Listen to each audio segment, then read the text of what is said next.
Welcome to TDS studios. Friends எல்லாம் சூப்பராக இருப்பீங்கன்னு நினைக்கிறேன். நம்ம வாழ்க்கையில் ஒவ்வொருத்தரும் ஒவ்வொரு மாதிரி இருக்கிறாங்க. அப்படின்னா ஒருத்தர் ஒல்லியாக இருக்கார், ஒருத்தர் குண்டாக இருக்கார், ஒருத்தர் மீடியமாக இருக்கார். நம்ம சாதாரணமாக பேசும்போது எப்படி பேசிக்குவோன்னா, அவன் பாடுறா வஞ்சனை உள்ளவன்டா, உடம்பே வைக்க மாட்டேங்குது, எவ்வளோ சாப்பிடு அவனுக்கு உடம்பு வைக்காது. இன்னொரு குண்டாக இருக்கவரை பார்த்து என்ன சொல்லுவான், வஞ்சனை இல்லாத மனுஷங்க, சாப்பிட்றாரோ இல்லையோ நல்லா குண்டாக இருக்காரு அப்படிங்கிறோம். ஆனால் பொதுவாக இந்த குண்டாக இருக்கிறது, ஒபிசிட்டி அப்படிங்கிறது நம்மக்கிட்ட இருக்கிற பெரிய ஒரு பிரச்சனை அப்படிங்கிறத யாரும் மறுக்க முடியாது. இப்போ நிறைய அந்த வெயிட் லாஸுக்கு இதுக்கெல்லாம் நிறைய பேர் மருந்து சொல்கிறாங்க, மருத்துவம் பண்ணுறாங்க, வழி சொல்கிறாங்க, நடைப்பயிற்சிங்கிறாங்க, ஓடுங்கிறாங்க, குதிங்கிறாங்க, ஏகப்பட்டது இருக்குங்க. அது உங்களுக்கே தெரியும். ஆனால் மருத்துவத்தில் அனோரெக்சியா, என்னங்க அனோரெக்சியா அப்படின்னு ஒரு வியாதி இருக்கிறதா சொல்கிறாங்க.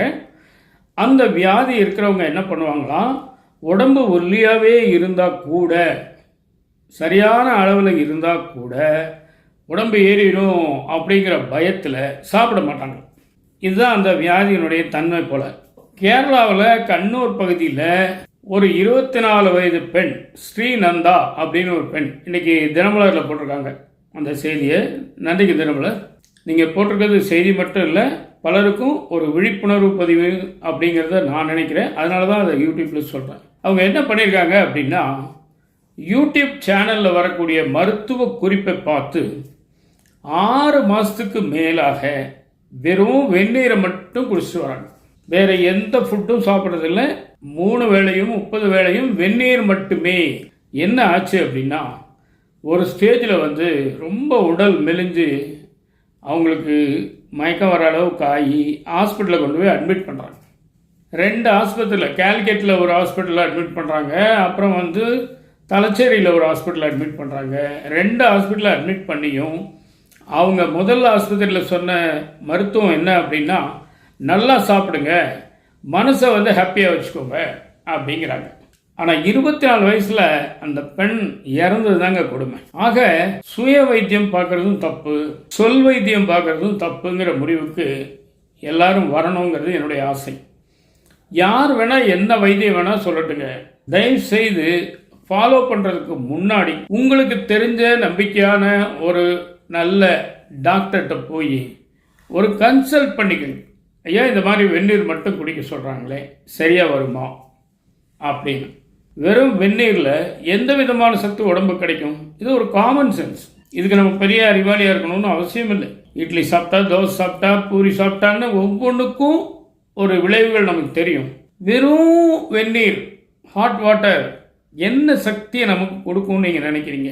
இந்த மாதிரி சளி பிடிச்ச நேரம், குளிர்ந்த நேரம், தொண்டை கொஞ்சம் கரகரன்னு இருக்க நேரத்தில் ஒரு டம்ளர் வெந்நீர் குடிச்சிங்கன்னா உங்களுக்கு நல்லா இதமாக இருக்கும். அந்த தொண்டை வழியாக போகும்போது நல்ல ஒரு சுகமான அனுபவமாக இருக்கும்.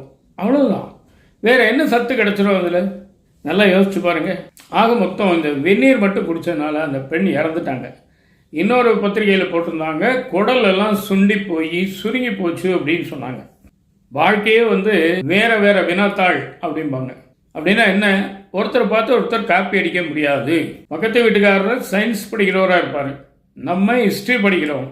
இந்த பக்கத்து வீட்டுக்காரர் பொருளாதாரம் படிக்கிறாரு, எதிர்த்த வீட்டுக்காரர் கணக்கு படிக்கிறார்.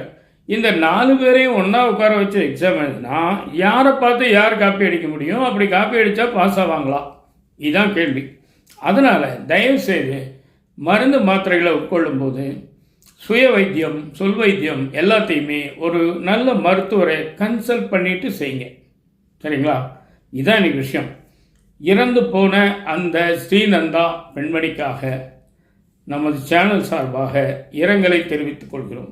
இந்த மரணமே இந்த வகை மரணங்களில் கடைசியாக இருக்கட்டும். இனி யாரும் தயவு செய்து பலியாக வேண்டாம். யூடியூப்பில் போடுறவங்கள ஒன்றும் பண்ண முடியறதில்ல, அதுக்கு ரெஸ்ட்ரிக்ஷன்ஸ் கிடையாது.